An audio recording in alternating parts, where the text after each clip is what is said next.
Hi friends, అందరికీ నమస్కారం. Friends, ఈ వీడియోలో రెండు తెలుగు రాష్ట్రాలకు సంబంధించిన వెదర్ అప్డేట్ ఇప్పుడే రావడం జరిగిందండి. వీడియోలోకి వెళ్ళి వివరాలు తెలుసుకునే ముందుగా మన ఛానల్ని సబ్స్క్రైబ్ చేసుకోండి. వీడియో నచ్చితే లైక్ చేసి సపోర్ట్ చేయండి. అలాగే మీ యొక్క ఫ్రెండ్స్ అండ్ ఫ్యామిలీకి కూడా షేర్ చేయండి. ఇక ఏమాత్రం ఆలస్యం చేయకుండా టాపిక్ని స్టార్ట్ చేద్దాం.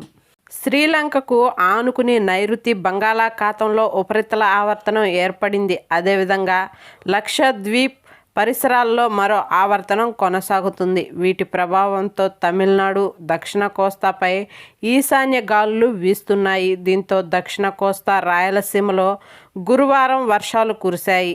ఈరోజు దక్షిణ కోస్తా రాయలసీమలో అనేక చోట్ల ఉత్తర కోస్తాలో అక్కడక్కడ వర్షాలు కురుస్తాయని వాతావరణ శాఖ తెలిపింది.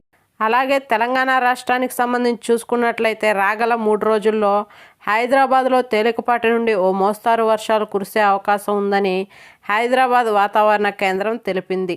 ఓకే ఫ్రెండ్స్, చూసారు కదా రెండు తెలుగు రాష్ట్రాలకు సంబంధించిన వెదర్ అప్డేట్. వీడియో నచ్చితే లైక్ చేయండి, మన ఛానల్ని సబ్స్క్రైబ్ చేసుకోండి. Thank you.